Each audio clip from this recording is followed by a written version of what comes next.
Olá galera, esse é o canal de Boas com o Ita, eu me chamo Isaías Costa e nesse vídeo eu vou resolver uma questão lindíssima que mistura dois assuntos, a parte de hidroestática com trocas de calor, em calorimetria. É uma questão que eu peguei da prova seletiva IJSO 2025, é uma prova que acabou de ser feita, né, passada para os alunos, eu estou gravando pouco depois que aconteceu essa prova. Antes de começar para valer, eu peço a vocês a gentileza de darem um like no vídeo, de seguirem esse canal, compartilharem com os amigos. Isso ajuda muito, gente. O algoritmo do YouTube vai reconhecer que esse aqui é um conteúdo relevante e assim distribuir o vídeo para mais pessoas. Ela diz assim: um cubo de gelo está completamente submerso em 3 litros de água líquida e preso por meio de um fio ideal de capacidade térmica desprezível ao fundo de um recipiente adiabático, ou seja, não troca calor com o ambiente externo, conforme representado na figura. Inicialmente, a água está a 16 graus Celsius e o gelo a 0 graus, e observa-se uma tração no fio de 1 Newton. Considere que ocorra troca de calor exclusivamente entre a água líquida e o gelo, e que, à medida que esse gelo derrete, o fio continue prendendo o gelo remanescente ao fundo do recipiente, sem exercer pressão sobre ele, sobre o gelo. Aí, adotando os valores a seguir, pode-se calcular que a massa do gelo que ainda restará quando for atingido o equilíbrio térmico no interior do recipiente será mais próximo de... Presente, aí que essa questão ela tem um enunciado extremamente claro. Aí essa é a primeira coisa que a gente tem que pensar nessa questão, é algo super tranquilo em relação à teoria, né? Porque aqui o que acontece? Esse aqui é o desenho da questão. Você tem esse gelo que está preso por esse fio, ele tem que ficar preso no fio para poder ficar submerso, porque tem uma densidade menor do que a densidade da água. A gente sabe que se ele for solto, ele vai ficar a maior parte dentro, né, e uma parte fora da água. Para que ele fique completamente dentro da água, tem que haver uma força para poder ele ficar aqui embaixo, que é essa força de tração no fio. Ele vai ser derretido uma parte dele, mas assim, a parte teórica é super de boa, gente, facinha, é que no final a temperatura de equilíbrio ela vai ser de zero, né? Ela vai ser de 0 graus Celsius a temperatura de equilíbrio no final. Porque ainda tem gelo misturado com água. A gente sabe disso, que se você tem um equilíbrio de mistura com gelo, de gelo com água, certamente a temperatura de equilíbrio é zero, né? Então essa é a primeira coisa que a gente tem que saber nessa questão. E aí é saber das trocas de calor. Assim, você pode começar pela parte de forças aqui, mas eu acho mais interessante começar pelas trocas de calor. Porque quais são as trocas de calor aqui? Você vai ter o gelo, ele vai receber calor para poder ele derreter, e ele vai só derreter, não vai ter nenhum aquecimento. Ele já está na temperatura de mudança de estado físico, então vai ser só calor latente.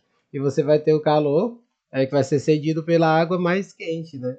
E nesse caso aqui ela nem está tão quente assim, é uma água que está um pouco aquecida, ela vai esfriar até 0 graus. Então você vai ter isso, gente. Eu gosto de fazer as trocas de calor dessa maneira, porque eu acho mais simples, né? Você pode fazer pelo somatório de calores, mas você pode fazer dessa maneira também, que é o calor cedido é igual ao calor recebido. A gente pode fazer assim porque fica. Eu acho mais simples assim, você não precisa ficar se preocupando tanto com sinais, com essas coisas. Aí vamos lá, gente. O calor cedido vai ser o cedido pela água, né? Aí a gente vai fazer a massa de água líquida vezes o C da água líquida vezes o ΔT da água líquida. E o calor recebido vai ser o calor latente. Essa massa do gelo eu vou chamar de MgLF. Basicamente é isso. Agora é só substituir os valores, gente. A massa de água, ele falou que era de 3 litros. 3 quilos é a mesma coisa que 3 quilogramas, porque a densidade é 1. E a gente passando para gramas é 3 mil. 3 mil gramas. O C da água, a questão fala que é 4. Lembrando que é tudo em joules. Esses dados foram passados na questão. Vou até voltar aqui. Ele diz que o C da água é 4. LF é 320. A gente não está usando em calorias, aqui a gente está usando em joules, por isso que é 4.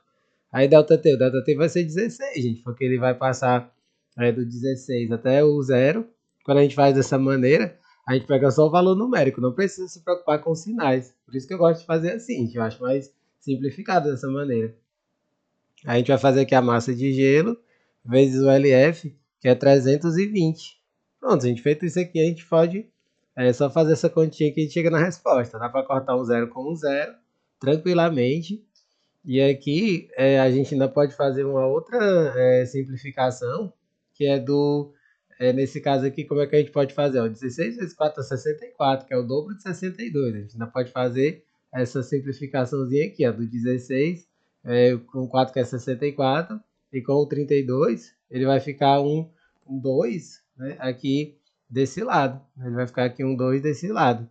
E aí pronto, a gente vai ficar com o resultado final, que é 300 vezes 2. Ó. Aqui a gente chega rapidinho na resposta. A massa de gelo é 300 vezes 2, que vai dar 600 gramas. Ó. Esse aqui vai ser o gelo derretido. Né? Esse aqui a gente já sabe que é o gelo derretido. Vou até escrever aqui. Ó. Esse aqui foi o gelo que foi derretido. Ele tem essa massa de 600 gramas. Mas ainda vai ficar gelo no final. Aí pronto, aí o que a gente faz agora? A gente vai trabalhar com as forças, gente. Eu vou trabalhar aqui com essas forças. A gente sabe que tem a tração desse fio. Essa tração do fio puxa para baixo, né, o gelo. A gente tem o próprio peso do gelo. Eu vou colocar aqui por cima, né, o peso do gelo. E a gente vai ter aqui o empuxo. A gente vai ter aqui o empuxo, que é essa força vertical para cima, né, que vai tender para que esse gelo suba, né. E aí pronto, a gente vai fazer o equilíbrio das forças agora, gente. O equilíbrio das forças. Essa aqui é uma parte que eu achei super da hora, gente, porque essa questão você tem que estar muito por dentro das conversões. A gente vai fazer aqui algumas conversões para poder chegar no resultado. P vai se somar com T, ele vai ser igual ao empuxo. Essas duas forças para baixo é igual à força para cima, que é a força do empuxo. Aí como é que vai ser o peso, gente? O peso a gente vai fazer a densidade do gelo vezes o volume V vezes G. Porque o peso é a massa vezes a gravidade, só que a massa é a densidade vezes o volume. Por isso que a gente escreve assim. Densidade do gelo vezes V vezes G. Mais a tração T.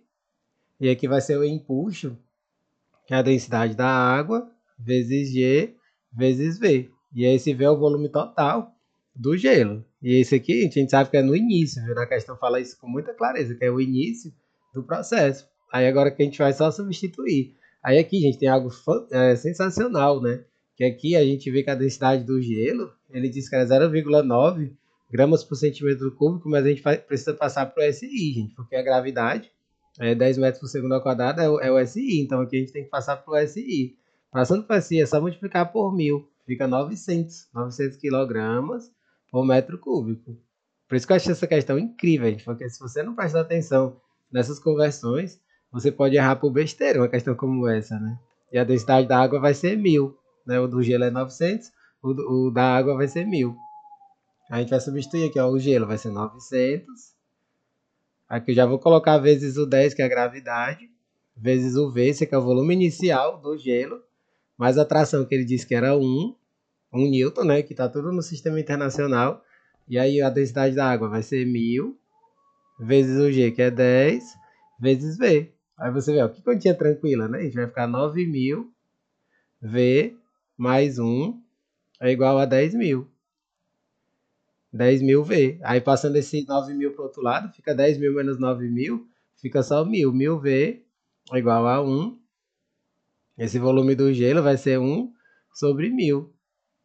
Isso aqui é em metro cúbico, né? Ou seja, isso aqui é a mesma coisa que 10 elevado a menos 3 metros cúbicos. Aí aqui, gente, olha que legal, que a gente vai dar até uma revisadinha nessa parte de conversões, ó. Metro cúbico, decímetro cúbico, centímetro cúbico. Cada vez que a gente passa para frente, a gente multiplica por 10 a terceira, pelo fato de ser volume, né? Eu achei muito legal isso, gente, que às vezes os alunos têm dificuldade com isso daqui, né?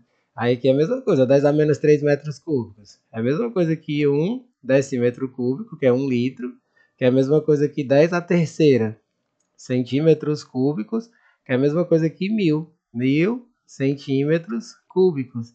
Esse aqui vai ser o volume de gelo inicial, gente. Esse aqui é o gelo inicial, né? Gelo inicial, que era de 1.000 centímetros cúbicos. Aí, para a gente concluir essa questão, é só usar a densidade do gelo. A densidade do gelo é a massa do gelo dividido pelo volume do gelo.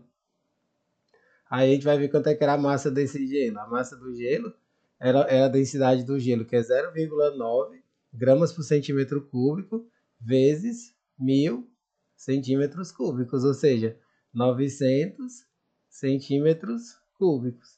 E aí pronto, quando a gente vê isso, né, essa parte aqui, não é 900 centímetros cúbicos, não, 900 gramas. Eu já estava escrevendo errado aqui. Vocês me perdoem por esse pequeno deslize aqui. Esse é 900 gramas. Isso aqui é a massa de gelo inicial, 900 gramas. Só que dos 900, a gente viu que foram derretidos 600, né? Então, o que, que vai restar no final? A diferença. Vai restar a diferença 900 menos 600, né? O que resta vai ser o quê? Vai ser 300 gramas. Você tirar a diferença, né? Vai ficar 300 gramas depois que atinge o equilíbrio. Aí um dos itens mostra exatamente isso. A resposta da letra E. Linda essa questão, né? Tipo, você vê que não é uma questão difícil, mas ela é uma questão que aborda muitos conceitos, tem muita teoria envolvida, né? Da parte de hidrostática e de trocas de calor. E ainda tem essa parte interessantíssima de fazer conversões, né? É muito boa essa questão por conta dessas conversões. Tornam essa questão mais bonita, a meu ver. Não deixe de dar um joinha no vídeo e acompanhar os próximos vídeos que forem chegando. Valeu, galera!